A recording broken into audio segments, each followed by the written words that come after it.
사랑하는 성도 여러분, 우리가 신앙생활을 하면서 이런 질문을 혹시 한 적이 있습니까? 하나님이 정말 나와 함께 하시는 걸까?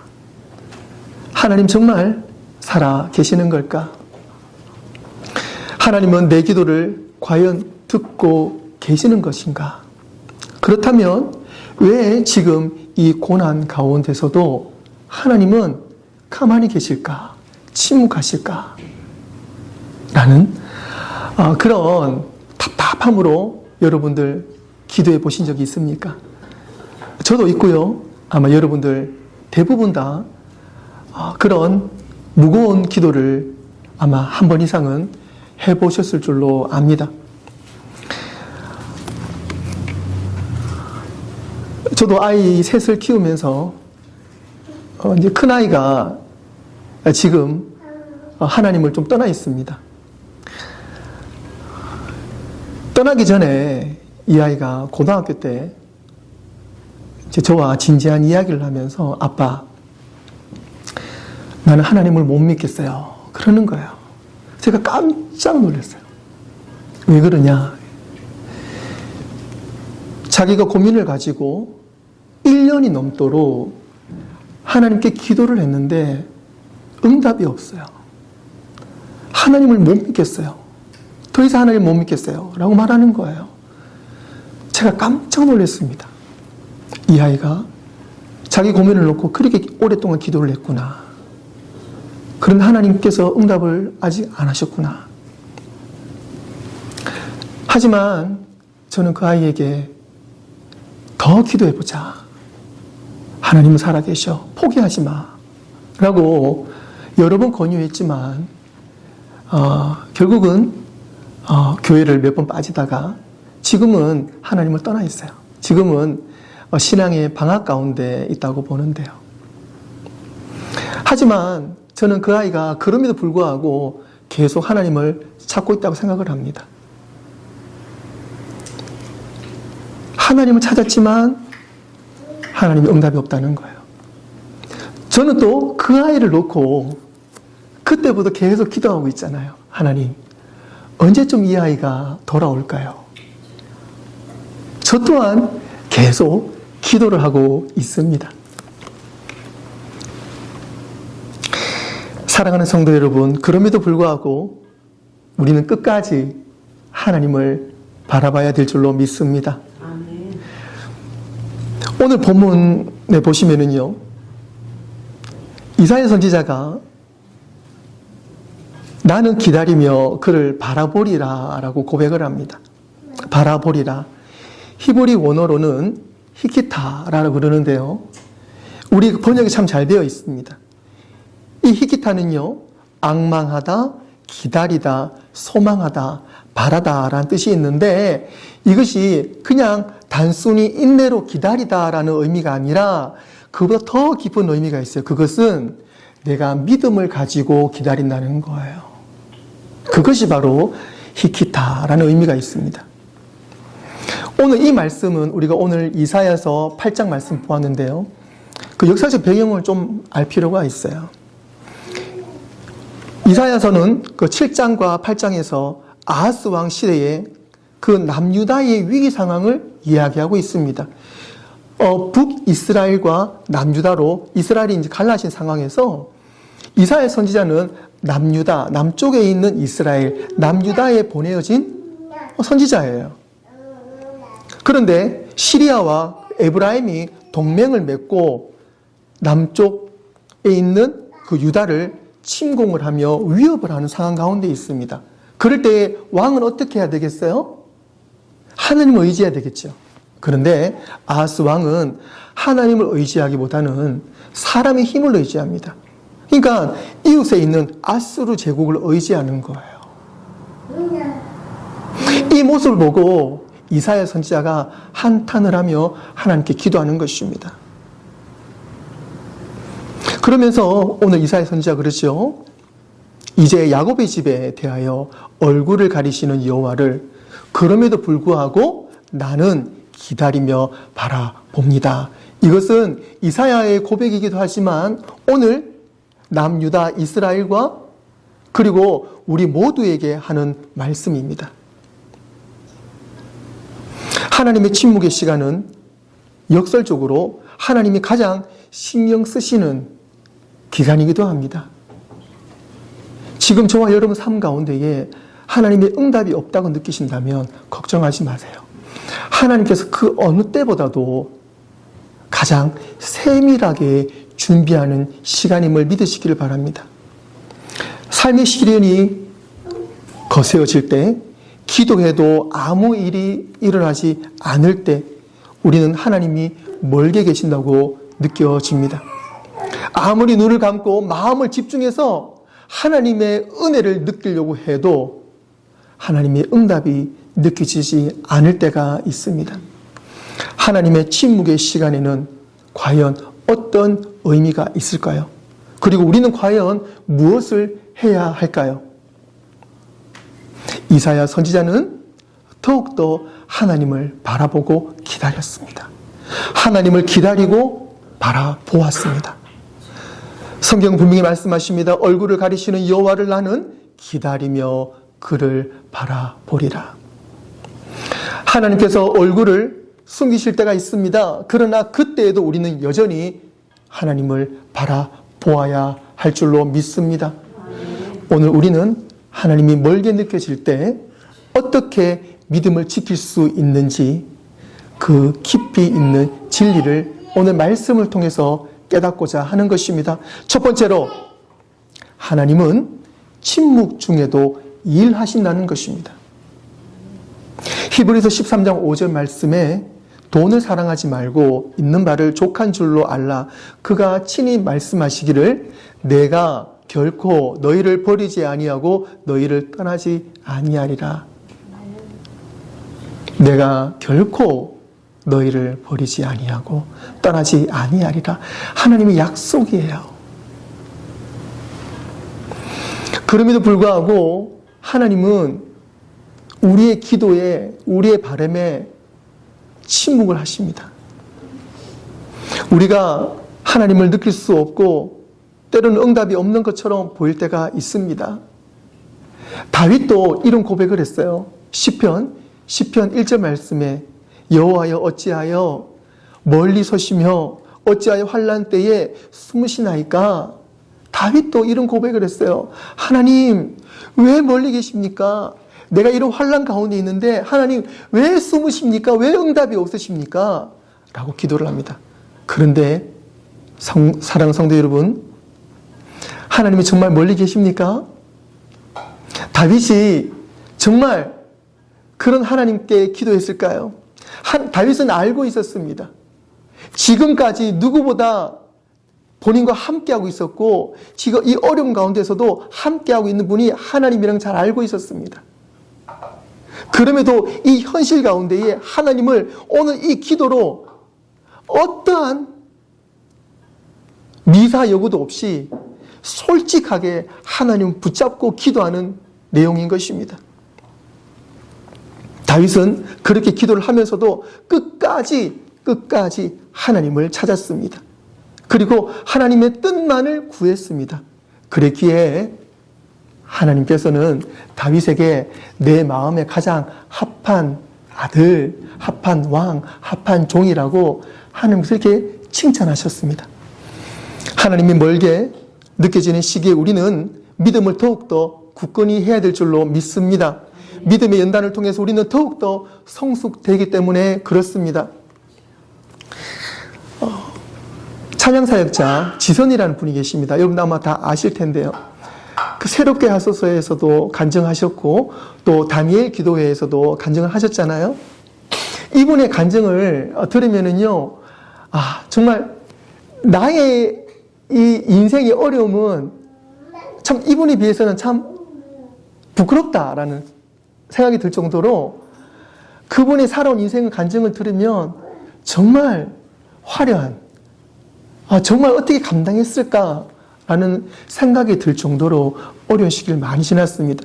그러면서 이 지선이라는 분께서 지금은 전도사로 사역을 하고 계시는데요.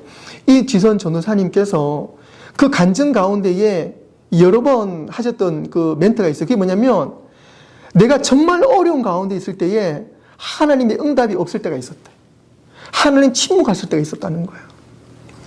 어릴 때부터 아버지의 학대, 친척의 어떤 그런 무관심과 학대, 결혼하고 난 다음에 그 큰아들의 어떤 그런 큰 감전사고, 여러 순번이 넘는 그런 수술과 어려움, 이 여러 가지 이 어려운 과정 속에서 하나님을 찾았지만 그때마다 하나님이 바로바로 응답해 주실 때 없었던 거예요. 그럴 때 본인의 믿음을 돌아보게 되고 더욱더 하나님을 의지하면서 하나님의 응답을 얻게 되었고, 또 하나는 그럼에도 불구하고 하나님의 말씀을 필사, 우리 교회가 지금 하고 있는 것처럼 성경 말씀을 적으면서 하나님의 말씀의 은혜를 받고 그 말씀을 붙들었다는 거예요. 특별히 이사야 41장 10절 말씀, 우리 너무 잘 아는 말씀이잖아요. 조금 전에 사모님 기도해 주셨을 때도 이 말씀이 포함되어 있었는데요. 두려워하지 말라, 내가 너와 함께함이라. 놀라지 말라, 나는 내 하나님이 됨이라. 내가 너를 굳세게 하리라. 참으로 너를 도와주리라. 참으로 나의 의로운 오른손으로 너를 붙들리라. 이 말씀 붙잡고 그 어려움을 이겨냈다는 거예요. 동일한 고백을 욥이 합니다. 욥기 23장 10절 말씀에 욥이 이런 고백을 하지요. 그러나 내가 가는 길을 그가 아시나니 그가 나를 단련하신 후에는 내가 순금같이 되어 나오리라. 사랑하는 성도 여러분, 하나님은 지금도 일하고 계십니다. 여러분들이 지금 힘든 가운데, 고통 가운데 있고 기도의 응답이 없는 이 시간에도 하나님은 어느 때보다도 열심히 나를 위해 일하고 계십니다. 한치의 오차 없이 여러분들의 계획 가운데에 일하고 계시는 분이 우리 하나님이십니다. 하나님이 멀게 느껴질 때 어떻게 믿음을 지킬 수가 있습니까? 두 번째로 감정이 아니라 진리의 말씀의 뿌리를 내려야 합니다. 오늘날 많은 성도들이 하나님을 느끼고 싶어 합니다. 하나님을 느끼고 싶어 해요. 하나님을 만나고 싶어 합니다. 그러면서 우리도 마찬가지죠. 어떻게 하나님을 만날 수가 있습니까? 하나님을 느낄 수가 있습니까? 찬양 중에, 기도 중에 하나님을 만나기 원합니다. 그리고 눈물로써 그 감동을 느끼기를 원합니다. 감정적으로 하나님의 은혜를 경험하기를 원합니다. 하지만 신앙은 감정이 아닙니다. 여러분들, 신앙은 감정이 아니에요. 신앙, 믿음은 확신입니다. 하나님은 언제나 우리와 함께 계십니다. 그것이 감정이 아니라 우리는 확신으로 신앙 생활을 해야 된다는 사실입니다. 마태복음 28장 20절 말씀에 내가 너희에게 분부한 모든 것을 가르쳐 지키게 하라. 볼지어다 내가 세상 끝날까지 너희와 항상 함께 있으리라. 분명히 말씀하셨거든요. 세상 끝날까지 너희와 함께 있으리라. 우리와 함께 계신 분이 우리 하나님이십니다. 그러면 사실은 말씀이 모든 것을 가르쳐 지키게 하라. 어디에 있습니까? 말씀 가운데 있다는 사실입니다. 하나님은 우리의 감정의 기복에 따라서 우리가 기분 좋을 때 오시고 우리가 기분이 안 좋을 때 떠나가시는 분이 아닙니다. 하나님의 임재는 늘 우리 곁에 있으며 그 사랑은 변하지 않습니다. 그러므로 우리가 해야 할 일은 감정에 있는 것이 아니고 말씀 위에 서 있는 것입니다. 할렐루야. 욥은 고난 중에 이런 고백을 했습니다. 23장 12절 말씀에 내가 그의 입술의 명령을 어기지 아니하고 정한 음식보다도 그의 입의 말씀을 귀히 여겼도다. 누구보다 욥도 세상적인 어려움, 모든 것을 잃은 사람이 욥이었잖아요. 욥도 그 어려움 가운데 그 신앙을 지킬 수 있었던 것은 하나님의 말씀이 그를 붙잡아 주셨기 때문에 그렇습니다. 사랑하는 성도 여러분, 내가 말씀을 의지하는 것이 아닙니다. 내가 말씀 안으로 들어갈 때에 말씀이 우리를 붙잡아 주시는 것입니다. 감정으로 하나님을 찾는 것이 아니고 말씀으로 하나님을 만나시기를 주님의 이름으로 축원합니다. 세 번째로 하나님의 침묵은 우정을 더욱더 깊게 합니다. 이게 무슨 말씀입니까? 하나님의 침묵이 어떻게 우정을 더 깊게 합니까? 친구니까 그렇습니다. 여러분들 좀 이해가 되시나요? 우리 교회는 지난 몇 주간 하나님이 우리와 함께 하시고 우리 가장 친한 친구라는 사실을 말씀을 통해서 깨닫게 되었습니다. 그렇다면 하나님과의 관계는 단순한 그 감정의 교류가 아니라 우정의 관계라는 것을 우리는 잘 알고 있잖아요. 친구는 기분 좋을 때만 함께 있는 것이 친구가 아니죠. 침묵 중에도 떨어져 있어도 여전히 마음이 연결되어 있는 것이 진정한 친구입니다. 저에게도 친한 친구가 몇 명 있는데요. 물론 우리 버진 한빛교회 있는 모든 성도님들이 가장 저의 친한 친구이시고요. 그리고 또 교회를 떠나서도 몇 분이 계시는데 제가 그 10년 전에 그 조지아에 제가 사역을 갔을 때에 그곳에서 만난 친구입니다. 저랑 동갑이에요. 띠동갑입니다. 그리고 여성이에요.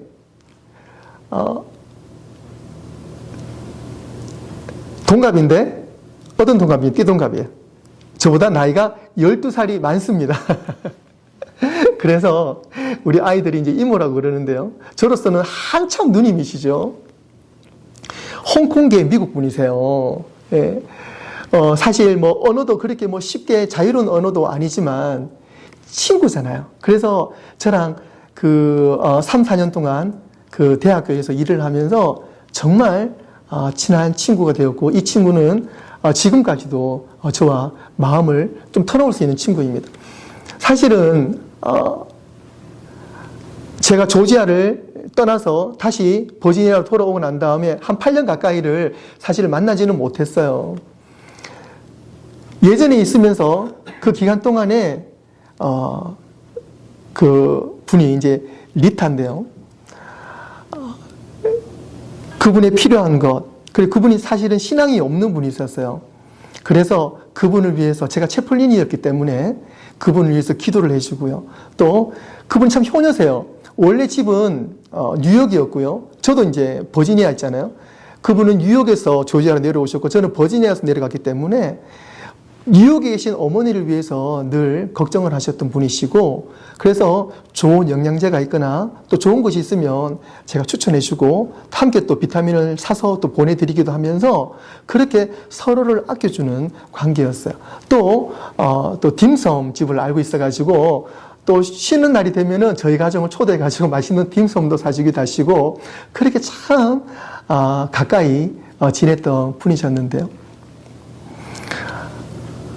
오늘 같은 경우에도 이게 Father's Day잖아요.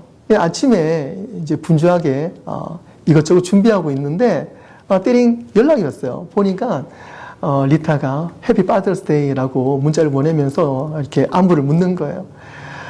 때가 되면 때때마다 우리 가족의 안부를 물으시고 연락을 오시는데 제가 참 너무너무 고맙더라고요. 비록 만나지 못한 지는 8년이 다 되어 가지만 늘 마음만큼은 같이 있는 친구로서 저도 아침에 장문의 편지를 보냈어요. 그리움의 편지를 보냈었는데 나중에 뉴욕에 올라가면 한번 만나자라고 그 연락을 취했었는데요. 우리가 하나님을 믿는다는 것도 같은 의미라고 봅니다.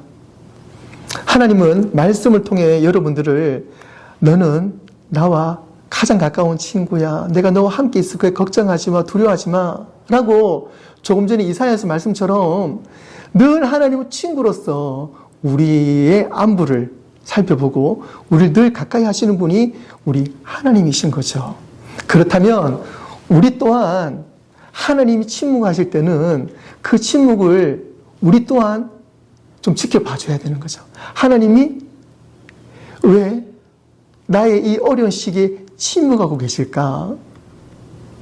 라는 것을 우리가 정말 하나님께 친한 친구라면 우리 또한 하나님의 침묵을 인정해 줄 수 있는 멋진 친구가 되어야 될 줄로 믿습니다.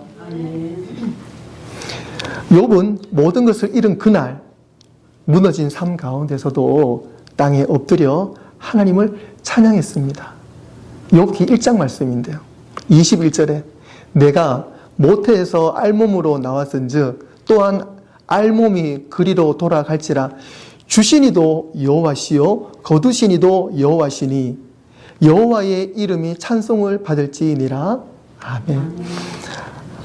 오늘 말씀을 준비하면서 특별히 이 욥의 이 1장 말씀이 너무너무 은혜가 되는 거예요. 오늘 욥의 이 고백이 저와 여러분들의 찐 고백이 될 줄로 믿습니다. 정말 가장 어려운 시기에 나는 과연 이 욥의 기도처럼 엎드려 주님을 기도할 수 있을까? 찬양할 수 있을까? 내가 그럼에도 불구하고 여호와의 이름을 찬송합니다. 난 이 고백을 할 수 있을까? 그렇게 할 수 있을 정도로 내가 하나님을 진짜 친한 친구로서 믿고 하나님께 모든 것을 드릴 수 있을까? 비록 하나님께서 나에게 지금 말씀하지 않으셔도 나는 과연 끝까지 하나님을 믿고 기다릴 수 있을까? 그리고 내가 지금 예배 드릴 수 있을까? 우리는 그럴 수 있을 줄로 믿습니다. 아멘. 마지막 네 번째로 예수님도 하나님의 침묵을 경험하셨습니다. 가장 외롭고 고통스러웠던 십자가 위에서 예수님은 이렇게 부르짖으셨습니다. 마태복음 27장 46절 말씀에 제90쯤 예수께서 크게 소리질러 이르시되 엘리 엘리 라마 사박다니 나의 하나님 어찌하여 나를 버리셨나이까. 이보다 더 깊은 침묵이 있을까요? 이보다 더 깊은 어둠이 있을까요? 하나님의 아들이 아무 죄도 없으신 예수님이 우리의 죄를 대신 지시고 그 모든 죄의 무게를 감당하시고 십자가 위에서 하나님의 이름을 부르셨는데 하나님이 아무런 대답이 없으시고 그 쓸쓸한 죽음에 그 고통 가운데서 울부짖으시는 예수님. 하지만 그 침묵 속에서 구원의 길이 열렸다는 사실입니다. 할렐루야. 아멘. 아멘. 십자가의 고통은 하나님의 무관심이 아니라 십자가의 고통으로 인해 하나님의 사랑의 결정체가 이루어진 것입니다. 하나님이 멀게 느껴질 때 우리는 십자가를 바라보아야 합니다. 십자가를 통해서 우리는 분명히 알게 됩니다.